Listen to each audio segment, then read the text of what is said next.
लखनऊ गोमतीनगर स्थित अंतर्राष्ट्रीय बौद्ध संस्थान में भारतीय लोक समाज पार्टी ने राष्ट्रीय कार्यकर्ता सदस्यता सम्मेलन का आयोजन किया, जिसमें पूरे देश से आए पार्टी कार्यकर्ताओं ने बढ़ चढ़कर हिस्सा लिया।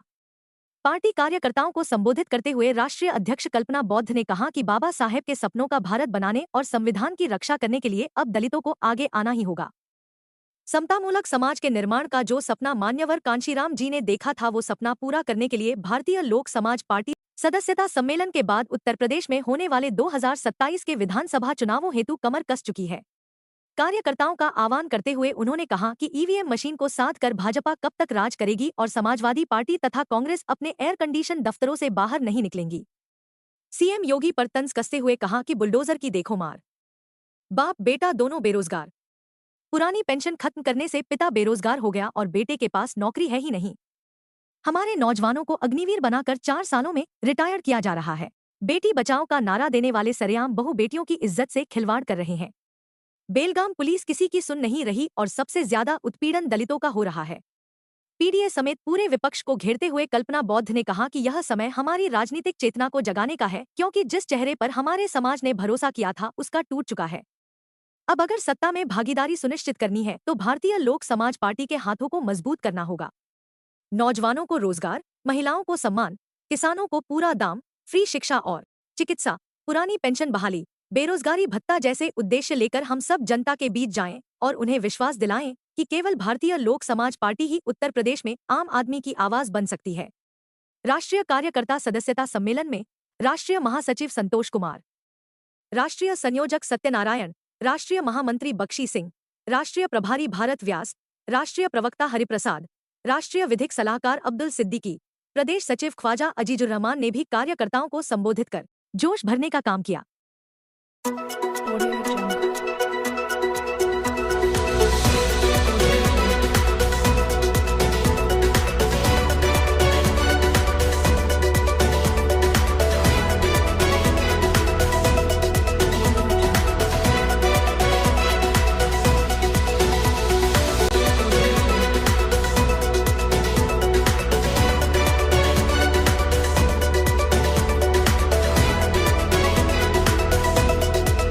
और एक तरफ माँ ने बेटी को स्वागत किया तो बेटी ने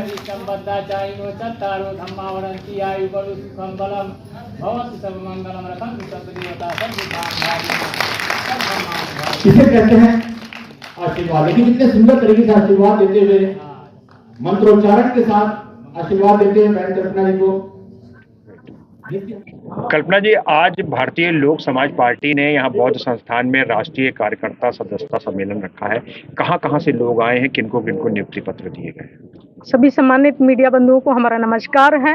हमारे आज इस भारतीय लोक समाज पार्टी के तत्वाधान में कार्यकर्ता सदस्यता सम्मेलन रखा गया है। हमारे राष्ट्रीय लेवल के अलग अलग प्रदेशों से, जिलों से, मंडलों से हमारे पदाधिकारी आए हुए हैं, जो कि अन्य जिलों में भी, अन्य प्रदेशों में भी हमारी कमेटी बनी हुई पार्टी की, और बहुत ही बेहतरीन तरीके से हमारी पार्टी विस्तार कर रही है। और आज ये कार्यकर्ताओं को एक उत्साह, उनका हौसला बढ़ाने के लिए हमने ये कार्यक्रम रखा था आज, कि हमारे जो पदाधिकारी हैं उनका हौसला बने कि पार्टी हमारा कुछ कर रही है और जनता की आवाज़ उठा रही है, हमारे हक अधिकारों की आवाज़ उठा रही है, तो क्यों ना ये सम्मानित कार्यक्रम रखा जाए पदाधिकारियों का हौसला बढ़ाने के लिए, इसलिए कार्यक्रम रखा गया है। मैम, पूरे देश से, पूरे प्रदेश से लोग यहाँ पर आए हैं, क्या कुछ मैसेज उनको आपने दिया है? क्या मुद्दे लेकर के वो आम आदमी के बीच में जाए? जी, देखिए, आज जो वर्तमान सरकार है भारतीय जनता पार्टी, जो कि बिल्डोजर की सरकार है, हम इसको भारतीय जनता पार्टी की भी सरकार नहीं कह सकते, ये भारतीय बिल्डोजर की सरकार कह सकते हैं, जो इतना अत्याचार किया जा रहा है जनता पर। एक योगी आदित्यनाथ जी के लिए कहेंगे कि बिल्डोजर की देखो मार, और बाप बेटा दोनों बेरोजगार हैं, और वो स्थिति देश की हो गई है कि बाप बेटा को दोनों को बेरोजगार कर दिया है। युवाओं को रोड सड़कों पर लाठी डंडा खा रहे हैं। वो अगर अपने हक अधिकारों की बात करें तो वो लाठी डंडा खा रहे हैं, अगर महिला अपने सम्मान की बात करे तो उसका दिन दहाड़े रेप, मर्डर जैसी घटनाओं को अंजाम दिया जाता है, पशु पक्षियों की तरह उनके रूबरू को नोचा जाता है। उन सब, और हमारे जो किसान भाई हैं उनका कर्जा माफ करने के बजाय उन पर और भी उनका टैक्स बढ़ाया जा रहा है, और जीएसटी हर एक चीज पे टैक्स लगाया जा रहा है और जो चंद लोग हैं धन्ना सेठ, उनके हाथों में हमारे देश को कठपुतली बना के रख दिया है। और इसको लेकर के हम अपने युवाओं को, अपने पदाधिकारियों को यही संदेश देना चाहते हैं कि गांव-गांव जाकर के, गली-गली जाकर के अपने देश के युवाओं को, अपने किसानों को, अपने भाइयों को बताना होगा, बहनों को ये बात बतानी होगी कि तुम्हारी हक अधिकार खतरे में है। जो नारी सम्मान की बात करते हैं, उनकी दिन दहाड़े उनकी इज्जत बेइज्जत को रूबरू को नोचा जाता है।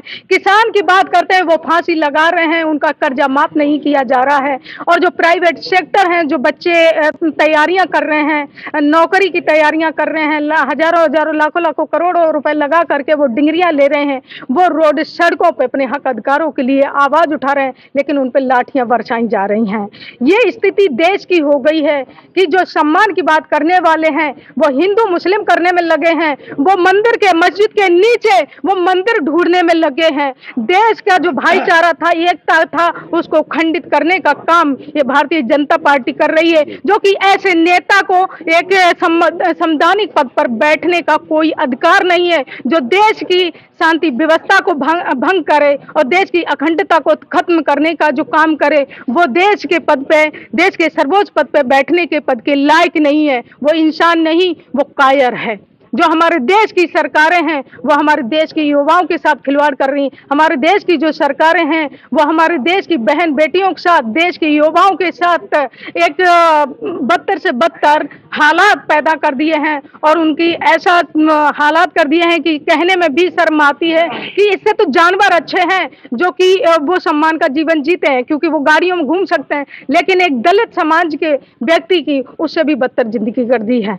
मुस्लिम भाइयों को इस तरीके से टारगेट किया जा रहा है जैसे कि वो इस देश के ही नागरिक नहीं है, जो कि जब हमारा देश आजाद हुआ उनका 90% उनका ही योगदान है। देश में शहीद जो हुए हमारे देश की आजादी के टाइम पर, उसमें 80% लोग हमारे मुस्लिम समाज भाइयों ने योगदान दिया है। जो आज देश पर राष्ट्र कर रहे हैं, उन्होंने एक उंगली तक नहीं देश के लिए कटाई, वो आज देश पे बैठे हैं, देश पे बैठे हैं, वो देश पे बैठने के लायक नहीं है। हमारा देश, हमारा राज्य, हम मूल निवासी और हम उनके गुलाम हैं, चंद धन्ना सेठे लोगों के। हम उसकी लड़ाई लड़ रहे हैं। यही संदेश हम अपने लोगों को देना चाहते हैं।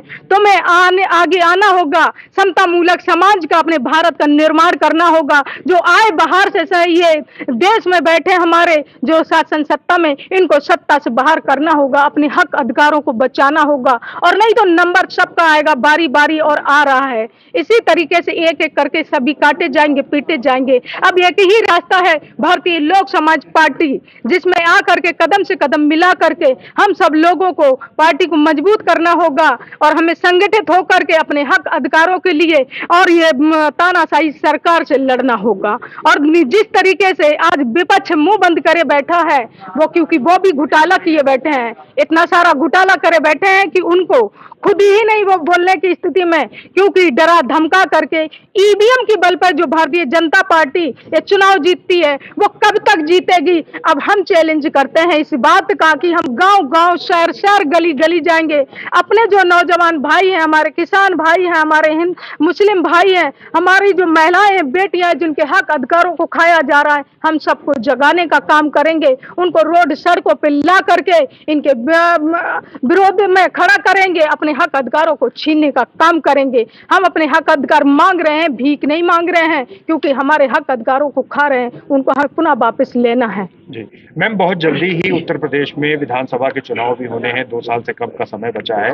उसको लेके पार्टी क्या रणनीति बना रही है और आगे क्या क्या कार्यक्रम होंगे?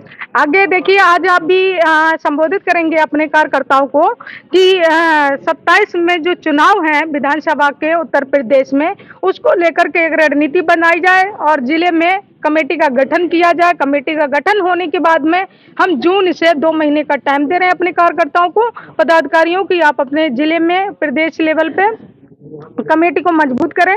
उसके बाद जून से हम समीक्षा बैठक करेंगे। जून और जुलाई समीक्षा बैठक 2 महीने चलेगी। जुलाई के बाद में फिर हम अपने उसी के साथ साथ में अपने पदाधिकारियों को आगे का संदेश देंगे कि जन सम्मेलन 75 जिलों में, अब पूरे अलग अलग 75 जिलों में जन सम्मेलन की तैयारियां की जाए, जो कि 2 सितंबर से लेकर के 29 अक्टूबर तक चलेगा ये कार्यक्रम जन सम्मेलन का।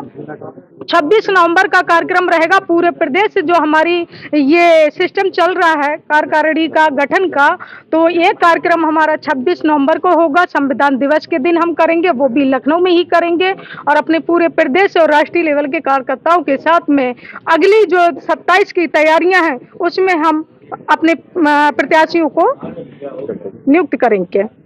ये हमारा कार्यक्रम चल रहा है।